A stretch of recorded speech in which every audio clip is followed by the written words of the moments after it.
ഉണ്ടാക്കുമ്പോൾ എല്ലാവർക്കും സംശയം ഉണ്ടാകുന്ന കാര്യമാണ് നമ്മൾ കേക്കിൽ ബേക്കിംഗ് പൗഡറും ബേക്കിംഗ് സോഡയും ചേർത്തുന്നുണ്ടോയെന്ന്. ഇത് രണ്ടും നമ്മൾ ചേർത്തുന്നുണ്ട്. 3/4 ടീസ്പൂൺ ബേക്കിംഗ് പൗഡറും 1/4 ടീസ്പൂൺ ബേക്കിംഗ് സോഡയാണ് നമ്മൾ കേക്കിൽ ചേർത്തുന്നത്. ഇതിൽ ബേക്കിംഗ് സോഡ ഇല്ലെങ്കിൽ ബേക്കിംഗ് പൗഡർ ഫുള്ളായിട്ട് നമുക്ക് 1 ടീസ്പൂൺ ഫുള്ളായിട്ട് എടുക്കാം. ഇത് രണ്ടും ഉണ്ടെങ്കിലാണ് കുറച്ചും കൂടി സോഫ്റ്റായിട്ട് ഫ്ലഫി ആയിട്ടുള്ള കേക്ക് കിട്ടുക. ഇതാണ് ശരിക്കും കേക്കിൻ്റെ ട്രേ ബേക്ക് ചെയ്യുന്ന. ഇങ്ങനത്തെ ഒരു ബേക്കിംഗ് ട്രേ ഇല്ലാതെ നമുക്ക് കേക്ക് ഉണ്ടാക്കാം. ഞാനിപ്പം ഇതുപോലത്തെ ഒരു നോൺ സ്റ്റിക്ക് പാനിൻ്റെ പിടി ഊരി മാറ്റിയിട്ട് ഇത് വെച്ചിട്ടാണ് ഈ പാനിലാണ് കേക്ക് ഉണ്ടാക്കുന്നത്. അപ്പം ഇതുപോലെ നോൺ സ്റ്റിക്ക് ട്രേയോ അല്ലെങ്കിൽ സ്റ്റീലിൻ്റെ ട്രേയോ ഒക്കെ ഉണ്ടെങ്കിൽ അത് അലൂമിനിയോ അല്ലെങ്കിൽ നോൺ സ്റ്റിക്കോ ആണ് കൂടുതൽ നല്ലത്. സ്റ്റീലാണെങ്കിൽ ഒട്ടിപ്പിടിക്കാൻ ചാൻസ് ഉണ്ട്. അപ്പോൾ ഇതേപോലത്തെ ഒരു ട്രേ കിട്ടുകയാണെങ്കിൽ ഇതിൽ വെച്ചിട്ട് നമുക്ക് കേക്ക് ബേക്ക് ചെയ്യാം. ഇനി നമുക്ക് ഇതുപോലെ ഒരു ബൗൾ വെച്ചിട്ട്, ഇതിപ്പം ഗ്ലാസ് ബൗളാണ്, ഇത് ഗ്ലാസ് വേണമെന്നില്ല, സ്റ്റീലിൻ്റെ ബൗളാണെങ്കിൽ മതി. ഇതേപോലെ ഒരു ബൗൾ എടുത്ത് വെച്ചിട്ട് അത് ഡ്രൈ ആയിരിക്കണം, ഒരു ഒട്ടും വെള്ളം പാടില്ല. അതിലേക്ക് നമുക്ക് 1 കപ്പ് മൈദയാണ് ഞാൻ എടുത്ത് വെച്ചത്. ആ മൈദ ഇതിലേക്ക് ഇടുക. എന്നിട്ട് ഒരു ബീറ്റർ വെച്ചിട്ട് ഇത് മൈദയിലെ കട്ടയൊക്കെ പോക്കാം. ഇതും ഡ്രൈ ആയിരിക്കണം, ഒട്ടും നനവ് പാടില്ല. ഇനി ഇതിലേക്ക് നമുക്ക് നമ്മൾ എടുത്തു വെച്ച 3/4 ടീസ്പൂൺ ബേക്കിംഗ് പൗഡറാണ്, അതിട്ട് കൊടുക്കാം. പിന്നെ 1/4 ടീസ്പൂൺ ബേക്കിംഗ് സോഡയാണ്. പിന്നെ ഇത് 1 നുള്ള് ഉപ്പാണ്. ഇത്രയും സാധനം ചേർത്തിട്ട് നന്നായി യോജിപ്പിക്കാം.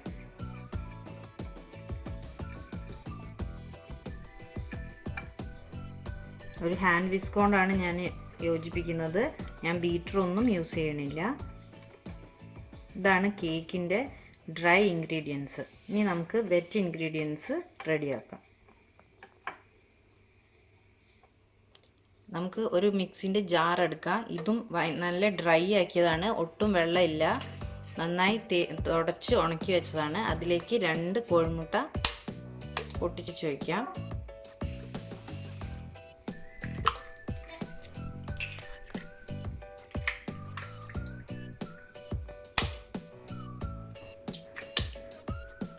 ഞാൻ വൈറ്റും യെല്ലോയും ഒന്നും മാറ്റുന്നില്ല, എഗ്ഗ് ഫുള്ളായിട്ട് ഇട്ടാണ് ചെയ്തത്. എഗ്ഗ് 2 എണ്ണം ഇട്ടതിന് ശേഷം അതിലേക്ക് നമുക്ക് 6 സ്പൂൺ പഞ്ചസാരയാണ്. ഓരോരുത്തരുടെ മധുരം അനുസരിച്ച് മാറ്റം വരുത്താം പഞ്ചസാര. ഞാനിപ്പോൾ ഒരു മീഡിയം മധുരത്തിലാണ് കേക്ക് ഉണ്ടാക്കുന്നത്. മെഷറിംഗ് കപ്പ് നോക്കുകയാണെങ്കിൽ 1/4 കപ്പാണ് പഞ്ചസാര എടുത്തത്. സെയിം അളവിൽ സൺഫ്ലവർ ഓയിൽ എടുത്തിട്ടുണ്ട്. ഇത് 3ഉം കൂടി നമുക്ക് മിക്സിൻ്റെ ജാറിലിട്ടിട്ട് നന്നായിട്ട് ബീറ്റ് ചെയ്ത് എടുക്കാം. ഇത് അടച്ചിട്ട് ഞാൻ ബീറ്റ് ചെയ്യാൻ പോവാണ്.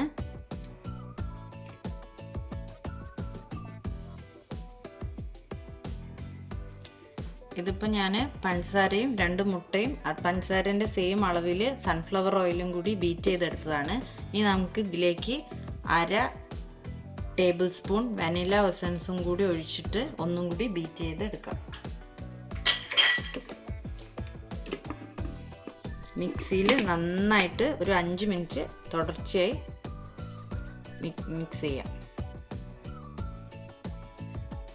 ഇപ്പം 2 മുട്ടയും പഞ്ചസാരയും സെയിം അളവിന് സൺഫ്ലവർ ഓയിലും പിന്നെ 1/2 ടേബിൾ സ്പൂൺ വാനില എസൻസും കൂടി നന്നായിട്ട് മിക്സ് ചെയ്തെടുത്തിട്ടുണ്ട്. ഇനി ഇത് നമുക്ക് മൈദേൻ്റെ മിക്സിലേക്ക് മെല്ലെ മെല്ലെ യോജിപ്പിച്ച് കൊടുക്കാം. ഇനി ഈ ബേക്കിംഗ് പൗഡറും ബേക്കിംഗ് സോഡയും മൈദയും 1 നുള്ള് ഉപ്പും കൂടി മിക്സ് ചെയ്ത ഇതാണിത്. ഇതിലേക്ക് നമുക്ക് കുറച്ചായിട്ട് ഈ എഗ്ഗിൻ്റെ മിക്സ് ഒഴിച്ചു കൊടുക്കാം. എന്നിട്ട് കട്ടയില്ലാതെ മിക്സ് ചെയ്തെടുക്കാം.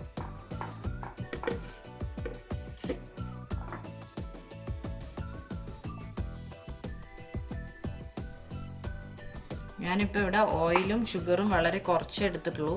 അപ്പോൾ ഈ മിക്സ് ഇതിൽ തികയണമെന്ന് നിർബന്ധമില്ല. ചിലപ്പം ടൈറ്റായി പോയിട്ടുണ്ടെങ്കിൽ, ടൈറ്റായി പോവുകയാണെങ്കിൽ മാത്രം ആ സ്റ്റേജിൽ നമുക്ക് കുറച്ച് പാൽ ആഡ് ചെയ്ത് കൊടുക്കാം. പിന്നെ കേക്ക് ഉണ്ടാക്കുമ്പോൾ വേറെ പ്രത്യേകിച്ച് ശ്രദ്ധിക്കേണ്ട ഒരു കാര്യം, നമ്മളൊന്നും ഫ്രിഡ്ജിലുള്ള സാധനം അതേപോലെ എടുത്ത് യൂസ് ചെയ്യരുത്. എല്ലാം റൂം ടെമ്പറേച്ചറിലുള്ളതായിരിക്കണം. അപ്പോൾ ഫ്രിഡ്ജിലുള്ള കോഴിമുട്ട, പാല്, വാനില എസൻസ് അങ്ങനത്തെ സാധനങ്ങളൊക്കെ ആദ്യമേ എടുത്ത് പുറത്തേക്ക് വെച്ച് അത് റൂം ടെമ്പറേച്ചറിലായതിനു ശേഷം വേണം നമ്മൾ കേക്ക് ഉണ്ടാക്കാൻ തുടങ്ങാൻ. ഇതിപ്പോൾ കുറച്ച് ടൈറ്റായി വന്നിട്ടുണ്ട്. അപ്പോൾ നമുക്ക് ഈ സ്റ്റേജിൽ കുറച്ച് ഞാനൊരു 1/4 കപ്പ് പാലെടുത്ത് വെച്ചിട്ടുണ്ട്. ഇതും റൂം ടെമ്പറേച്ചറിലാക്കിയ പാലാണ്. ഇത് കുറച്ചൊഴിച്ച് മിക്സ് ചെയ്ത് കൊടുക്കുക. കേക്കിൻ്റെ ബാറ്റർ ടൈറ്റായി പോയി എന്ന് വിചാരിച്ചിട്ട് ആരും ടെൻഷനാവൊന്നും വേണ്ട. നമുക്ക് ഈ പാലൊഴിച്ചിട്ട് മെല്ലെ മെല്ലെ ലൂസാക്കിയിട്ട് എടുക്കാവുന്നതേ ഉള്ളൂ.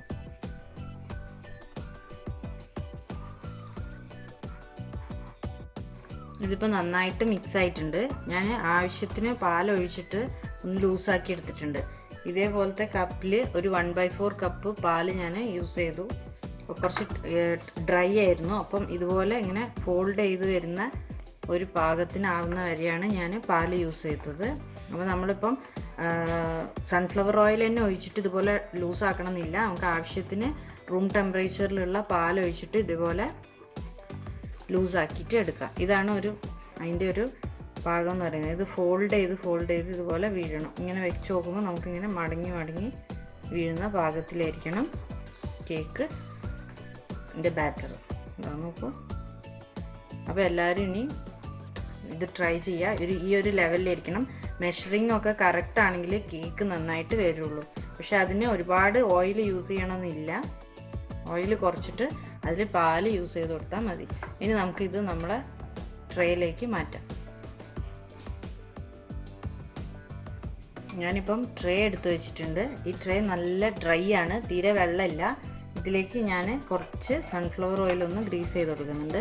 വേറെ മൈദയൊന്നും ഇട്ട് കൊടുക്കുന്നില്ല. ഇനി മൈദേൻ്റെ പൊടിയൊന്നും ഇടുന്നില്ല. പക്ഷേ എല്ലാ സൈഡിലൊക്കെ ആയിട്ട് സൺഫ്ലവർ ഓയിലൊന്ന് ഗ്രീസ് ചെയ്ത് കൊടുക്കുക.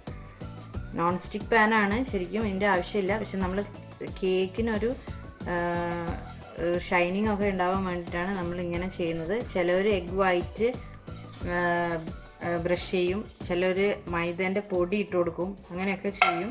ഞാനിപ്പോൾ ഇവിടെ സൺഫ്ലവർ ഓയിലാണ് ബ്രഷ് ചെയ്ത് കൊടുക്കുന്നത്. കേക്കിൻ്റെ ട്രേയിലേക്ക് ഈ മിക്സ് ഒഴിക്കുകയാണ്.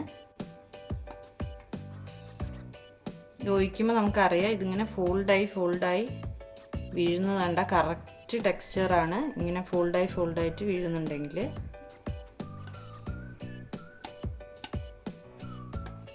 ചെറിയൊരു ക്വാളിറ്റി വെച്ചിട്ടാണ് ഞാൻ ഉണ്ടാക്കിയിട്ടുള്ളത്. വളരെ ചെറിയ ക്വാണ്ടിറ്റിയാണ്. ആദ്യം തന്നെ നമ്മൾ കേക്ക് ഉണ്ടാക്കുമ്പം കുറച്ച് ചെറിയ ക്വാണ്ടിറ്റിയിൽ ഉണ്ടാക്കിയിട്ട് ശരിയായിട്ടുണ്ടെങ്കിൽ പിന്നെ കൂടുതൽ എമൗണ്ടിലേക്ക് പോയാൽ മതി. ഇപ്പം ഞാൻ 1 കപ്പ് മൈദ വെച്ചിട്ടാണ് ഉണ്ടാക്കിയത്. 2 കോഴിമുട്ട ഉപയോഗിച്ചിട്ടുള്ളൂ. ഇതിൽ വലിയ കേക്ക് വേണമെന്നുണ്ടെങ്കിൽ, കുറച്ചുകൂടി ഹൈറ്റ് കൂടുതൽ വേണമെന്നുണ്ടെങ്കിൽ അതിനനുസരിച്ച് ഇൻഗ്രീഡിയൻസിൻ്റെ അളവ് ഇരട്ടിയാക്കാം. ഇപ്പോൾ കേക്ക് ഞാൻ ട്രേയിലേക്ക് ഒഴിച്ചിട്ടുണ്ട്. ഇനി ഇതിൻ്റെ ഉള്ളിൽ കുറച്ച് എയർ ബബിൾസ് ഒക്കെ ഉണ്ടാവും. അപ്പോൾ അത് ഈ ബബിൾസ് ആയിട്ട് നിൽക്കുന്ന അതിലുള്ള എയർ ബബിൾസ് ആണ്. അപ്പോൾ അതുണ്ടെങ്കിൽ നമ്മുടെ കേക്ക് ക്ലിയർ ആയിട്ട് വരില്ല. അപ്പോൾ അത് പോകാൻ വേണ്ടിയിട്ട് നമുക്കൊന്ന് കേക്കിൻ്റെ ട്രേ ഇതുപോലെ ടാപ്പ് ചെയ്ത് കൊടുക്കാം. അപ്പോൾ ആ എയർ ബബിൾസ് ഒക്കെ പോവും. പിന്നെ കേക്കൊന്ന് ഷേപ്പായി വരും. അതല്ലെങ്കിൽ നമുക്ക് ഇതുപോലത്തെ ഒരു വുഡൻ എന്തെങ്കിലും ഒരു സ്റ്റിക്കോ സ്ക്വയറോ എന്തെങ്കിലും വെച്ചിട്ട് ഒന്ന് ഫുള്ളായിട്ട് റൗണ്ട് ചെയ്ത് കൊടുത്താലും മതി. അപ്പോൾ നമ്മൾ കേക്ക് എല്ലാ ഭാഗത്തും ഒരേപോലെ വരികയും ചെയ്യും, ബബിൾസൊക്കെ പോവുകയും ചെയ്യും. ഇങ്ങനെ ചെയ്ത് കൊടുത്താലും മതി. ഇനി നമുക്ക് ഇതൊന്ന് ടാപ്പ് ചെയ്ത് നമ്മളുടെ സ്റ്റൗവിൽ വെച്ച പാത്രത്തിലേക്ക് മാറ്റാം. ഇപ്പം നമ്മൾ ലോ ഫ്ലെയിമിൽ ഒരു പാത്രം, ഒരു നോൺ സ്റ്റിക്കോ അല്ലെങ്കിൽ സ്റ്റീലിൻ്റെ ഏതെങ്കിലും ഒരു കുഴിയുള്ള പാത്രം എടുത്തിട്ട് അത് അടച്ച് വെച്ചിട്ടുണ്ട്. അതിൻ്റെ ഉള്ളിൽ നമ്മളൊരു ട്രേയും വെച്ച് കൊടുത്തിട്ടുണ്ടായിരുന്നു. അപ്പോൾ നല്ല ചൂടായിട്ടുണ്ട്. ഇനി അതിലേക്ക് നമുക്ക് ഈ കേക്കിൻ്റെ ട്രേ ഇതിലേക്ക് ഇറക്കി വെച്ച് കൊടുക്കുക. കൈയൊന്നും പൊള്ളരുത്, ശ്രദ്ധിച്ച് ചെയ്യണം. ഇനി ഏറ്റവും ലോ ഫ്ലെയിമിൽ ഇട്ടിട്ട് ഇത് അടച്ചു വയ്ക്കാം. വേണമെന്നുണ്ടെങ്കിൽ ഈ ഹോള് നമുക്ക് ഒരു പിന്നെ സെല്ലോ ടേപ്പോ അല്ലെങ്കിൽ ഒരു ടേപ്പ് വെച്ചിട്ട് ക്ലോസ് ചെയ്ത് വയ്ക്കുക. പക്ഷെ അതിൻ്റെ ആവശ്യമില്ല. ഇതൊരു 40 മിനിറ്റ്സ് ഇതേ സെയിം ഫ്ലെയിമിൽ 40 മിനിറ്റ്സ് വേവണം. അപ്പോൾ കറക്റ്റ് വേവായിരിക്കും. വേണമെങ്കിൽ ഓരോരുത്തരുടെ ഫ്ലെയിം അനുസരിച്ച് ഡിഫറൻസ് ഉണ്ടാവും. ഒരു 35 മിനിറ്റ്സ് കഴിഞ്ഞാൽ ഒന്ന് ഓപ്പൺ ചെയ്ത് നോക്കാം. അതല്ലെങ്കിൽ 40 മിനിറ്റ്സ് കറക്റ്റ് കഴിയുമ്പം കേക്ക് റെഡി ആയിട്ടുണ്ടാവും. അപ്പോൾ നമുക്ക് നോക്കാം 40 മിനിറ്റ്സിന് ശേഷം.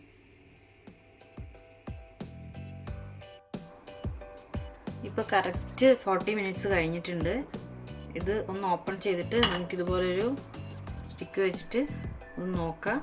കറക്റ്റ് അതിൻ്റെ മുകളിലൊന്നും പറ്റി പിടിക്കുന്നില്ല. കറക്റ്റ് 40 മിനിറ്റ്സിൽ കേക്ക് റെഡി ആയിട്ടുണ്ട്. ഇനി നമുക്ക് ഇതിൽ നിന്ന് മാറ്റി പ്ലേറ്റിലേക്ക് മാറ്റാം. അപ്പോൾ നമ്മുടെ സിമ്പിളായിട്ടുള്ള കേക്ക് റെഡി ആയിട്ടുണ്ട്. ഇതിപ്പോൾ ഞാൻ മൈദ വെച്ചാണ് ചെയ്തത്. ഇത് ഗോതമ്പ് പൊടി വെച്ചിട്ടും ചെയ്യാം. അപ്പോൾ ഇത് നമുക്ക് ഇനി ഒരു സെർവിങ് പ്ലേറ്റിലേക്ക് മാറ്റാം. സിമ്പിളായിട്ടുള്ള സ്പോഞ്ച് കേക്ക്, നല്ല സോഫ്റ്റ് ആയിട്ടുണ്ട് കേക്ക്.